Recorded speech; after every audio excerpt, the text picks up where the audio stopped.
सुनैना और सुरेखा ये दोनों देवरानी जेठानी थी। जेठानी सुनैना नौकरी भी करती थी और देवरानी सुरेखा ये घर संभालती। उनका परिवार बहुत बड़ा था। सास ससुर और उन दोनों के बच्चे, कुल मिलाकर 10 लोग घर में रहते। और अब बहुत साल बाद उनकी बुआ सास अपने भाई के घर रहने आई थी। सुबह उठने के बाद बुआ सास ने देखा कि सुनैना फटाफट अपने काम कर रही थी। सुरेखा ने नाश्ता बनाया और वह नाश्ता सुनैना ने सबको परोसा। उसके बाद सुनैना ने अपना टिफिन पैक किया और वह काम पर निकल गई। सुरेखा ने वापस दोपहर का खाना तैयार किया और थोड़ा वक्त अपनी सास और बुआ सास के साथ बैठी रही। बुआ सास से रहा नहीं गया। उन्होंने सुरेखा को पूछा, छोटी बहू, तुम्हारी जेठानी तुझ पर बहुत हुक्म चलाती है।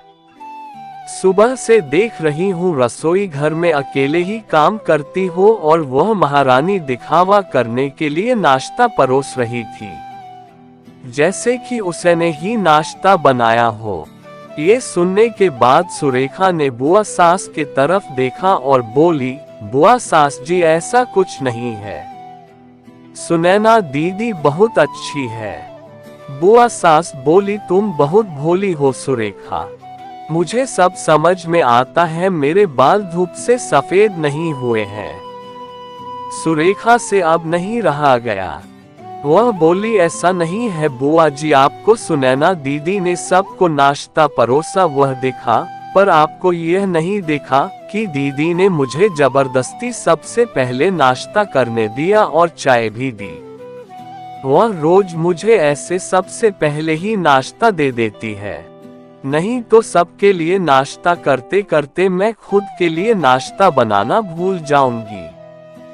दीदी मेरी कितनी चिंता करती है।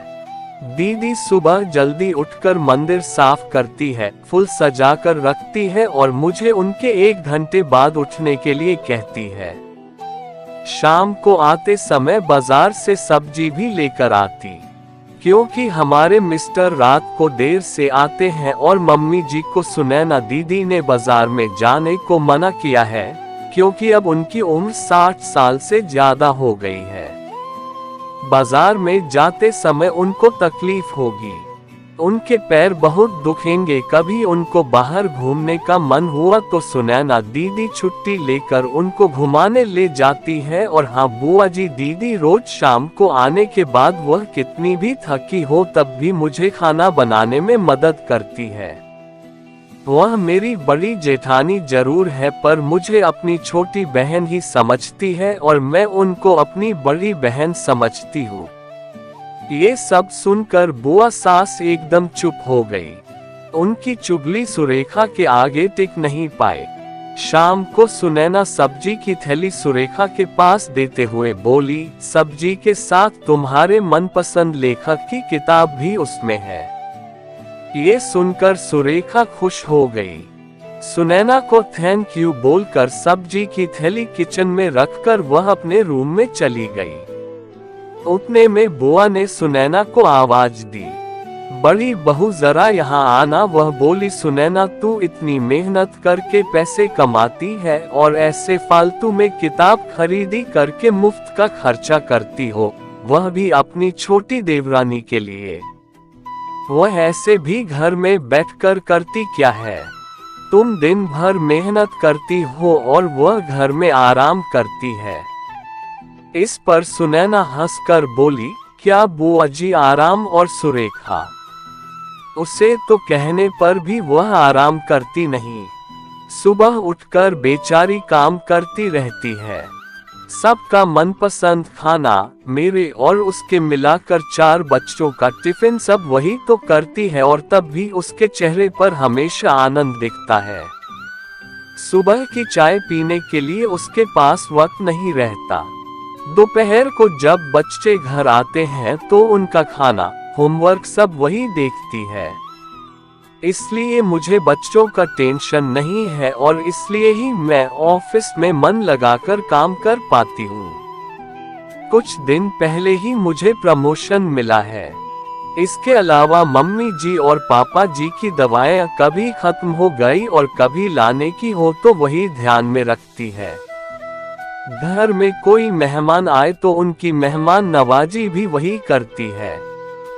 बुआ जी घर और बच्चे संभालना छोटी बात नहीं है। इतना सब सुनकर बुआ जी उनकी तो बोलती ही बंद हो गई।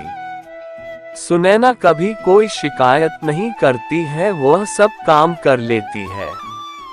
वह सिर्फ पढ़ना पसंद करती है। फिर मैं मेरी छोटी बहन के लिए इतना नहीं कर सकती। मैं नहीं करूंगी तो फिर कौन करेगा।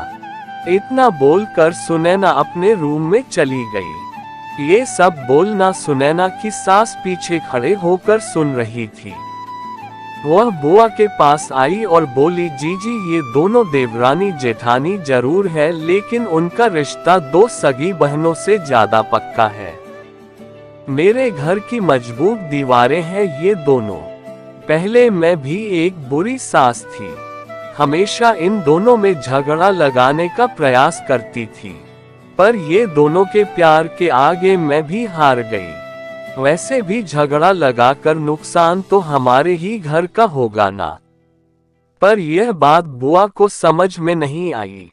रुदन करते हुए कमरे से बाहर चली गई, क्योंकि उन दोनों में झगड़ा लगाने के लिए ही वह आई थी।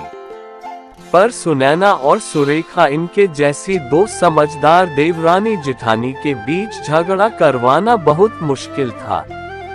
तो दोस्तों, सुनैना और सुरेखा इनकी जैसे समझदार देवरानी जेठानी जिस घर में होंगे उस घर का कोई बुरा नहीं कर सकता। जिस घर में ऐसी बहुएं होंगी वह घर स्वर्ग बन जाएगा। दोस्तों, देवरानी जेठानी की सुंदर पारिवारिक कहानी आपको कैसी लगी जरूर बताएं।